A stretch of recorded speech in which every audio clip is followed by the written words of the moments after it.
associate. Welcome back to my channel that is Ashmita Classes. और आज के lecture में हम पढ़ने वाले हैं न्यूट्रिशन के आगे का पार्ट दैट इज आज हम स्टमक के बारे में पढ़ने वाले हैं।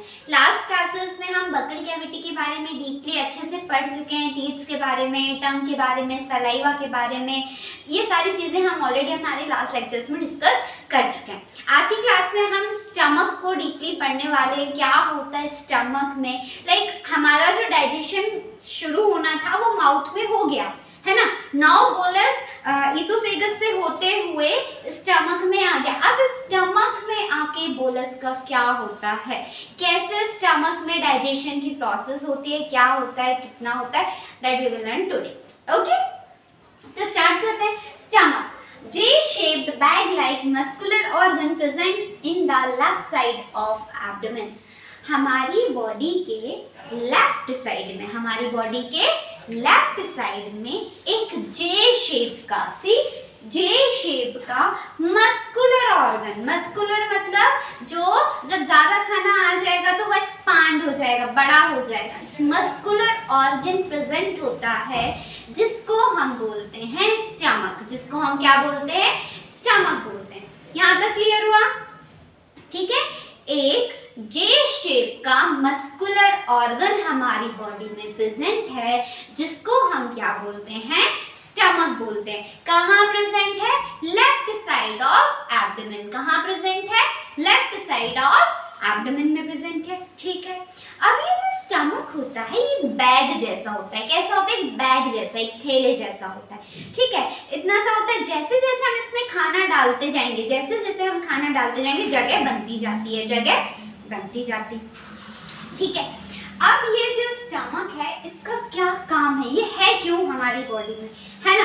तो क्या करता है, स्टोर्स फूड, कुछ समय के लिए टेम्परेरी फूड को स्टोर करके रखता है, कुछ समय के लिए खाने को अपने अंदर रखता है। थैले में आप मार्केट से सामान लेके आते हो तो उसको कुछ समय तक ही रखते हो ना, फिर उसके बाद उसको सही जगह पे पहुंचा देते हो, है ना। फॉर एग्जाम्पल ग्रोसरी का अगर सामान है तो वापस हम उसको किचन में अलग अलग जगह पे ऑर्गेनाइज कर देते हैं, है ना। उसी तरह ये जो हमारी बॉडी का बैग लाइक स्ट्रक्चर है ये भी कुछ समय के लिए खाने को स्टोर करके रखता है, देन उसको उसकी सही जगह पे पहुंचा देता है। यहाँ तक भी क्लियर हो गया?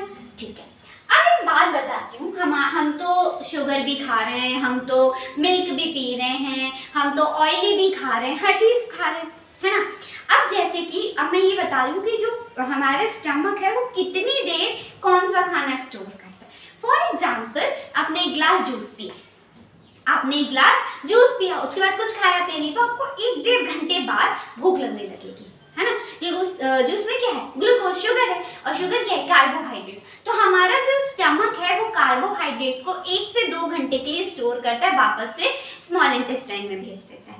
ठीक है, हमारा स्टमक क्या करता है, ग्लूकोज को 1 से 1.5 घंटे या फिर कार्बोहाइड्रेट को 1 से 1.5 घंटे के लिए स्टोर करता है, 1 से 2 घंटे के लिए, और फिर उसको स्मॉल इंटेस्टाइन में भेज देता है। तो फिर हम जूस पीते हैं, 1-1.5 घंटे बाद हमें वापस से भूख लगने लगती है।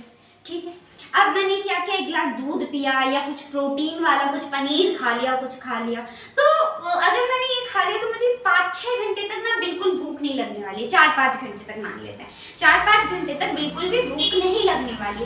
क्यों मुझे 4-5 घंटे तक भूख नहीं लगने वाली? क्योंकि पनीर हो या मिल्क हो उसमें क्या प्रेजेंट होता है, प्रोटीन प्रेजेंट होता है। क्या प्रेजेंट होता है? प्रोटीन प्रेजेंट होता है, और हमारा स्टमक जो है वो 4-5 घंटे के लिए प्रोटीन को स्टोर करके रखता है। हमारा स्टमक 4 से 5 घंटे के लिए प्रोटीन को स्टोर करके रखता है। ठीक है, अब मुझे बहुत ज़्यादा छोले भटूरे या फिर कुछ तला खाने की क्रेविंग हो रही थी तो मैंने वो खा लिया। तो ये खाने के बाद मुझे 5-6-7 घंटे तक बिल्कुल भूख नहीं लगी, 5-6-7 घंटे तक बिल्कुल भी भूख नहीं लगी। इसका मतलब है तले भुने खाने में क्या होता है, फैट होता है। तो हम तले भुने खाने में क्या होता है, फैट होता है। तो हमारा जो स्टमक है वो फैट को 6-7-8 घंटे तक के लिए स्टोर करके रखता है। कार्बोहाइड्रेट्स को 1 से 2 घंटे स्टोर करेगा, आपको भूख लगने लगेगी। प्रोटीन को 4 से 5 घंटे स्टोर करेगा, फिर आपको भूख लगने लगेगी। और फैट्स को सबसे ज्यादा 6-7 घंटे तक स्टोर करके रखता है बॉडी, स्टमक अपने अंदर। यहाँ तक आई होप आपको क्लियर हुआ होगा, राइट। ठीक है, अब व्हाट आर द मेजर या फिर मेन फंक्शंस ऑफ स्टमक। तो सबसे पहले storing of food, but temporary, है ना, टेम्पररी हमारे फूड को स्टोर करने का काम करता है। सेकेंड है पार्शियल डाइजेशन। ओके, हमने शायद फर्स्ट क्लास में पढ़ा था कि किसी भी चीज का फाइनल डाइजेशन स्मॉल इंटेस्टाइन में होता है। किसी भी चीज का फाइनल डाइजेशन जो होता है स्मॉल इंटेस्टाइन में हुआ था।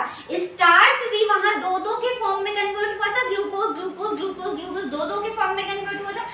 टोटली पूरा कंप्लीट डाइजेशन सलाइवा ने नहीं किया था स्टार्च का, राइट। उसी तरह जो हमारा स्टमक है वो जो भी डाइजेस्ट करता है, वो हम आगे पढ़ेंगे, जो भी डाइजेस्ट करता है उसको पार्शियली डाइजेस्ट करता है, जितना वो कर सकता है करता है, बाकी का जो कंप्लीट काम है वो कौन करेगी, स्मॉल इंटेस्टाइन करेगी। तो second function of stomach is partial digestion. Second function of stomach is partial digestion. First function is storing of food for some time, है ना, for some time। कितने टाइम, कार्बोहाइड्रेट 1 से 2 घंटे, कार्बोहाइड्रेट 1 से 2 घंटे, उसके बाद जो फैट्स होते हैं 6 से 7 8 घंटे तक रख सकता है और प्रोटीन को 4 से 5 घंटे तक रख लेता है, ठीक है। और उसके बाद नेक्स्ट फंक्शन है मैकेनिकल चर्निंग। हमारे स्टमक में जितनी देर भी खाना रहता है, मान लो 1 घंटे 2 घंटे 4 घंटे, जितने भी घंटे खाना रहता है, मैकेनिकल चर्निंग, ऐसे ऐसे हमारा स्टमक उसको मिक्स करता रहता है। चर्निंग मतलब मिक्स करता रहता है, उस खाने को अच्छे से मिक्स करने लगता है, ऐसे ऐसे ऐसे ऐसे, मतलब ऐसे कॉन्टेक्ट होगा रिलैक्स होगा, कॉन्टेक्ट होगा रिलैक्स होगा, उससे क्या होगी, चर्निंग होगी, हमारा खाना अच्छे से मिक्स होगा, ठीक है। रेगुलेशन ऑफ काइम, ये सबसे ज्यादा इंपॉर्टेंट है। व्हाट इज काइम, देखो समझते हैं। फूड यहाँ कह देते हैं बोलस, क्या कह देते हैं, बोलस, है ना। बोलस क्या है ये आपको ऑलरेडी पता है। बोलस आया इसोफेगस से होता हुआ कहाँ पे आ गया, स्टमक में आ गया। कहाँ पे आ गया, स्टमक में। स्टमक में क्या होंगे, गैस्ट्रिक जूसेस होंगे। स्टमक में क्या होंगे, गैस्ट्रिक जूसेस होंगे। जैसे ही बोलस गैस्ट्रिक जूसेस के साथ मिक्स होगा, चर्निंग, मिक्सिंग, जैसे ही जो भी बोलस या फिर जो भी हमारा फूड है वो गैस्ट्रिक जूसेस के साथ मिक्स होगा, चर्निंग होगी, तो क्या बन जाएगा, काइम बन जाएगा। क्या बन जाएगा, काइम बन जाएगा। देखो बोलस या फिर फूड जब स्टमक में आया, गैस्ट्रिक जूसेस से साथ मिक्स हुआ, फूड प्लस गैस्ट्रिक जूसेस, है ना, या फिर bolus plus gastric juices gives chyme, gives chyme, है ना। जब हमारा खाना गैस्ट्रिक जूसेस के साथ, जो भी जूसेस हमारा स्टमक रिलीज कर रहा है, क्या होते हैं गैस्ट्रिक जूसेस, या हम अभी पढ़ेंगे। बाकी जो भी हमारे स्टमक में जूसेस रिलीज होते हैं, जो भी गैस्ट्रिक जूसेस रिलीज होते हैं, जब हमारा खाना हम गैस्ट्रिक जूसेस के साथ अच्छे से मिक्स होता है, तो उस चीज को हम क्या कहते हैं, काइम बोलते हैं। उस प्रोसेस को हम काइम नहीं कह रहे हैं, मिक्सिंग की प्रोसेस को हम चर्निंग बोल रहे हैं। जो हमें प्रोडक्ट मिला मिक्स होने के बाद, जो हमें प्रोडक्ट मिला मिक्स होने के बाद, उस प्रोडक्ट को हम क्या बोल रहे हैं, काइम बोल रहे हैं। क्या बोल रहे हैं, काइम बोल रहे हैं। होप यहाँ तक क्लियर हुआ होगा। एक फ्लो चार्ट की मदद से अब हम स्टमक को समझने की कोशिश करें, ठीक है। अब स्टमक है, स्टमक के अंदर क्या क्या रिलीज हो रहा है। सबसे पहले तो HCl। What is HCl, hydrochloric acid. HCl is hydrochloric acid, ठीक है जी। HCl रिलीज हो रहा है। HCl के बाद गैस्ट्रिक जूसेस रिलीज हो रहे हैं। यहाँ पे गैस्ट्रिक जूसेस फूड के साथ में लेके काइम बना रहे थे। क्या है वो गैस्ट्रिक जूसेस, गैस्ट्रिक जूसेस में क्या क्या रिलीज हो रहा है, एक तो म्यूकस है, क्या है स्टमक के अंदर, क्या है, म्यूकस है, और दूसरा गैस्ट्रिक एंजाइम्स है। दूसरा क्या है, गैस्ट्रिक एंजाइम्स है, ठीक है। तो पहले इतना समझो कि क्या क्या हो रहा है रिलीज, फिर हम एक के बाद एक फंक्शंस पढ़ना शुरू करेंगे। सबसे पहले HCl बन रहा है हमारे स्टमक के अंदर। क्या बन रहा है, क्या निकल रहा है, HCl निकल रहा है, that is hydrochloric acid, plus gastric juices निकल रहे हैं। क्या निकल रहे हैं, गैस्ट्रिक जूसेस। अब what is gastric juices, gastric juices में दो चीज निकलती है, क्या क्या, mucus and gastric enzyme. Mucus and gastric enzyme, mucus and gastric enzymes, ठीक है जी। अब HCl का क्या फंक्शन होता है, हाइड्रोक्लोरिक एसिड। आप लोग जब खाना खाते हो, पानी पीते हो, तो हर चीज प्योर तो नहीं है ना, हर चीज प्योर तो नहीं है, उसमें बहुत सारे बैक्टीरियाज, माइक्रो ऑर्गेनिजम्स, बहुत सारी चीजें हैं, है ना। तो आधा तो हमारी सलाइवा ही उन बैक्टीरियाज को किल कर लेती है, लाइसोसोम से निकाल के सारे बैक्टीरियाज को, लेकिन जो बचते हैं वो हमारे स्टमक तक आ जाते हैं। अब अगर हमें माइक्रो ऑर्गेनिज्म वाले ही खाना स्मॉल इंटेस्टाइन में पहुंचा देंगे, हो सकता है हमको इन्फेक्शन हो जाए, हो सकता है हमको कोई बीमारी हो हो जाए। इस वजह से हमारा जो स्टमक है वो HCl रिलीज करता है, और HCl जो होता है वो माइक्रोब्स को क्या कर देता है, किल कर देता है। क्या कर देता है, किल कर देता है। प्लस एक और मेजर फंक्शन है HCl का, वो एक एंजाइम है जिसका नाम है पैप्सिन। एक एंजाइम है जिसका नाम है पैप्सिन, जो प्रोटीन को डाइजेस्ट करता है, जो क्या करता है, प्रोटीन को डाइजेस्ट करता है। वो अभी मैं पढ़ाऊंगी, लेकिन इतना सुन लो कि HCl जो होता है पैप्सिन को एक्टिवेट करता है। HCl क्या करता है, पैप्सिन को एक्टिवेट करता है कि उठो भाई, खाना आ गया, अब तुम उसको डाइजेस्ट करना शुरू करो। ठीक है, तो HCl क्या करता है, पैप्सिन को एक्टिवेट करता है। These two are the functions of HCl। Hydrochloric acid. Gastric juices में जो म्यूकस था, गैस्ट्रिक जूसेस में जो म्यूकस था, उसके बारे में, म्यूकस का हम लोग ने कब पढ़ा था, हम लोग जब इसोफेगस पढ़ रहे थे, म्यूकस ग्लैंड्स म्यूकस रिलीज कर रही, ल्यूब्रिकेट कर रही थी या फिर स्लिपरी बना रही थी पैसेज को। सेम फंक्शन यहाँ पे भी। ल्यूब्रिकेट फूड, जो फूड आया है स्टमक में उसको चिपचिपा और चिपचिपा बना देंगे, है ना, और स्लिपरी स्मूथ टाइप का ल्यूब्रिकेट कर देंगे और ज्यादा। Protects lining of stomach. अब एक बात बताइए, hydrochloric acid is very acidic, है ना, बहुत ज्यादा डेंजरस होता है। तो जब ये ज़्यादा रिलीज होगा तो हमारी स्टमक की ये जो लाइनिंग है, हमारी स्टमक की ये जो लाइनिंग है हमारी स्टमक की, इसमें भी तो ऐसा हो सकता है ना कि कोई डैमेज हो जाए हाइड्रोक्लोरिक एसिड की वजह से। तो ये जो म्यूकस है ना, ये क्या करता है, हमारे स्टमक के चारों तरफ उसकी लाइनिंग जो होती है उसको प्रोटेक्ट करने का काम करता है। अपनी एक म्यूकस की लाइनिंग बना देता है पूरी चारों तरफ वॉल्स में, ताकि HCl से हमारे स्टमक की जो लाइनिंग है वो डैमेज ना हो। ठीक है, तो there are two functions of mucus. Firstly food को ल्यूब्रिकेट कर देता है, चिपचिपा बना देता है। Third one is protects lining of stomach, अपनी एक कोटिंग बना देता है स्टमक में, ताकि HCl से हमारी स्टमक की जो लाइनिंग है वो डैमेज ना हो। ठीक है, अब हम आ जाते हैं गैस्ट्रिक एंजाइम्स पे। क्या आ जाते हैं, गैस्ट्रिक एंजाइम्स पे। ठीक है, हमारे स्टमक में 3 एंजाइम्स होते हैं। हमारे स्टमक में 3 एंजाइम्स होते हैं। रिपीट करना मेरे साथ, pepsin, rennin, lipase. Pepsin, rennin, lipase.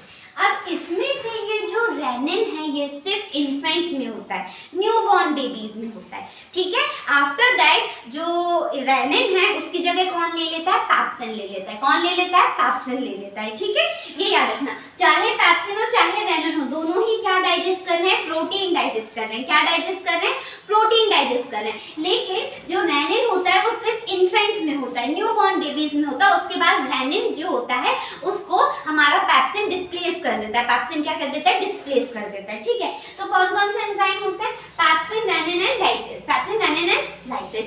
Pepsin और रेनिन का क्या फंक्शन है, प्रोटीन को डाइजेस्ट करना। पैप्सिन और रेनिन का क्या फंक्शन है, प्रोटीन को डाइजेस्ट करना। और लाइपेज डाइजेस्ट फैट। लाइपेज क्या डाइजेस्ट कर रहा है, फैट डाइजेस्ट कर रहा है। तो इससे हमें एक चीज पता चल रही है कि हमारा ये जो स्टमक है, हमारे स्टमक में सबसे ज्यादा कौन सी चीज डाइजेस्ट हो रही है, प्रोटीन डाइजेस्ट। फैट भी हमारे स्टमक में ही डाइजेस्ट होता है, बट ऐसे कहते हैं 100 में से 3% फैट ही हमारी स्टमक में डाइजेस्ट होता है, वो नेग्लिजिबल है। ठीक है, वो क्या है, नेग्लिजिबल है। इस वजह से मेन क्या है, स्टमक का फंक्शन क्या है, वो काय को डाइजेस्ट कर रहा था, प्रोटीन को डाइजेस्ट कर रहा है। ओके, हमारी सलाइवा क्या डाइजेस्ट कर रही थी, हमारी सलाइवा क्या डाइजेस्ट कर रही थी, क्या डाइजेस्ट कर रही थी, starch. Very good, starch digest कर रही थी। उसी जगह अगर हम हमारे स्टमक की बात कर रहे हैं तो स्टमक क्या डाइजेस्ट कर रहा है, प्रोटीन डाइजेस्ट कर रहा है। अगर कोई इन्फेंट है, न्यूबॉर्न बेबी है, तो उसमें प्रोटीन कौन सा एंजाइम डाइजेस्ट कर रहा है, रेनिन डाइजेस्ट कर रहा है। और अगर हम हैं तो हमारी बॉडी में प्रोटीन कौन डाइजेस्ट कर रहा है, लाइपेज, पैप्सिन डाइजेस्ट कर रहा है। कौन डाइजेस्ट कर रहा है, पैप्सिन डाइजेस्ट कर रहा है। ठीक है, और लाइपेज का फंक्शन क्या होता है, फैट को डाइजेस्ट करना। 3% समथिंग थोड़ा सा फैट भी डाइजेस्ट हो जाता है हमारे स्टमक में। ठीक है, अब क्या होता है, सपोज मैंने यहाँ पे बताया था ना, पार्शियल डाइजेशन हो रहा है किसी भी चीज का। कौन सा डाइजेशन, पार्शियल डाइजेशन। तो यहाँ एंजाइम के नीचे प्रोटीन, पैप्सिन, स्मॉल प्रोटीन लिखा है। क्या लिखा हुआ है, प्रोटीन, पैप्सिन, स्मॉल प्रोटीन लिखा हुआ है। तो मान लेते हैं कोई एक प्रोटीन का टुकड़ा है ना, हमने मान लिया ये कोई प्रोटीन है। इस पे किसने एक्ट करना शुरू किया, पैप्सिन ने। किसने एक्ट करना शुरू किया, पैप्सिन ने। तो ये काय में कन्वर्ट हो गया, छोटे छोटे प्रोटीन्स में कन्वर्ट हो गया, पार्शियल डाइजेशन हो गया। स्मॉल प्रोटीन, स्मॉल प्रोटीन में कन्वर्ट हो गया। होप यहाँ तक क्लियर हुआ होगा। एक प्रोटीन का टुकड़ा था, उस पर किसने एक्ट किया? पैप्सिन ने एक्ट किया। पैप्सिन ने क्या कर दिया? उनको स्मॉल प्रोटीन में मतलब पार्शियल डाइजेशन कर दिया। किसका? प्रोटीन का। किसके अंदर? स्टमक के अंदर। किसके अंदर? स्टमक के अंदर। ये जो हमारे स्टमक का ऊपर वाला हिस्सा होता है इसको हम क्या बोलते हैं? फंडस बोलते हैं। क्या बोलते हैं? फंडस बोलते हैं। ये जो हमारे यहाँ का हिस्सा होता है उसको हम बोलते हैं कार्डियक। कार्डियक क्यों बोलते हैं? हमारे हार्ट के पास वाला हिस्सा होता है थोड़ा सा, इस वजह से हम इसको कार्डियक बोलते हैं। ये होता है पाइलोरिक। यहीं पे आके चाइम रहता है। यहाँ पे आके क्या काइम जो होता है, जो हमने काइम बनाया था गैस्ट्रिक जूसेस में मिला के, वो यहाँ आ जाता है। ठीक है, तो इसको हम क्या बोलते हैं? पाइलोरिक। नीचे वाले हिस्से को हम क्या बोलते हैं? पाइलोरिक। ये क्या है? ये अभी जब मैं स्मॉल इंटेस्टाइन शुरू करूंगी तब हम इसको पढ़ेंगे जी। ये वाला स्मॉल इंटेस्टाइन के टाइम पे पढ़ेंगे।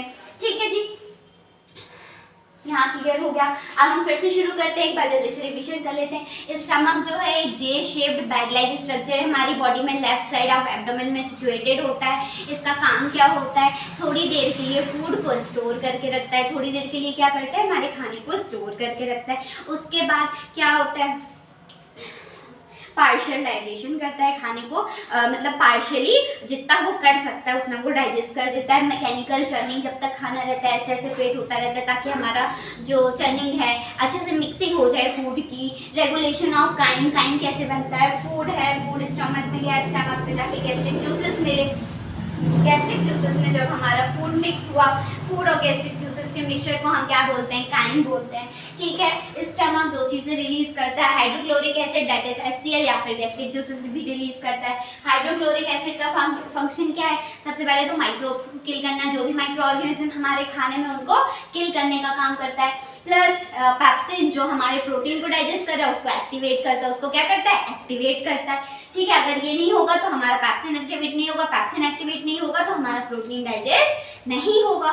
ठीक है, म्यूकस जो है उसका काम क्या है? खाने को ल्यूब्रिकेट करना, खाने को ल्यूब्रिकेट चिपचिपा बना देना। चिपचिपा बनाने के साथ साथ जो हमारे स्टमक की वॉल्स होती हैं, लाइनिंग होती है, वो भी हाइड्रोक्लोरिक एसिड से जल सकती हैं या फिर कोई डैमेज हो सकता है उनमें, है ना। तो उनको एक कवरिंग प्रोटेक्ट करता है, एक प्रोटेक्शन बना देता है, उनमें एक कवरिंग लेयर बना देता है ताकि वो उस पर मतलब लग के वॉल्स को डैमेज ना कर सके, है ना। फिर आ जाते हैं गैस्ट्रिक एंजाइम्स। फिर गैस्ट्रिक एंजाइम्स 3 रिलीज होते हैं, pepsin, rennin and lipase. Pepsin, rennin and lipase. Rennin कहाँ होता है? इन्फेंट्स में होता है, छोटे बेबीज में होता है, न्यूबॉर्न्स में होता है। प्रोटीन डाइजेस्ट करता है। फिर प्रोटीन की रेनिन की जगह कौन ले लेता है? पैप्सिन ले लेता है। हमारी बॉडी में कौन प्रोटीन डाइजेस्ट करता है? पैप्सिन। एक लाइपेज होता है, लाइपेज 3 to 4% ऑफ फैट को डाइजेस्ट करता है, नेग्लिजिबल होता है वो। ठीक है, प्रोटीन जब पैप्सिन के साथ अटैक, प्रोटीन का एक टुकड़ा है वो पैप्सिन के साथ अटैक करेगा, पैप्सिन उस पर अटैक करेगा, छोटे छोटे पार्ट्स में उसको